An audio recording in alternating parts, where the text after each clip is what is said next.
Преди години се опитвах да разрешавам всичко сам, в момента напротив гледам ако мога да взема и външна гледна точка, слагам всичко на масата и преценям как ще действам. Да, предполагам, че винаги е добре да се консултираш и с другите хора. Особено ако е, както ти го каза, че се опитваш да помагаш на хората. Реално. Да.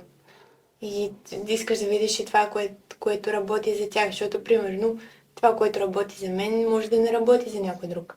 Със сигурност. Това е в другата сфера, с която се занимавам, нали, хранителни тренировъчни режими.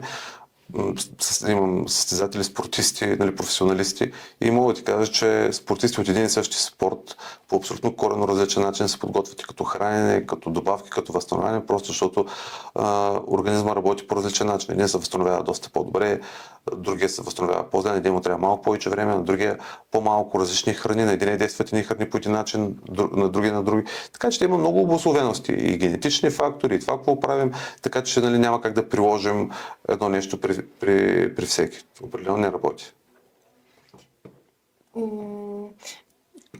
Разкажи ни какво си правиш сутрин за закуска? Закусваш ли? Да. Че ядеш 4 пъти дневно, Да, закусвам.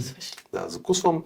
Ако закуската ми варира понякога, обикновено стандартна закуска, когато имам време, това са яйца на очи или бъркани яйца, може да бъдат с прошуто, може да бъдат с котич или извара. Обикновено изяждам един грейпфрут или някакъв сезонен плод и излизам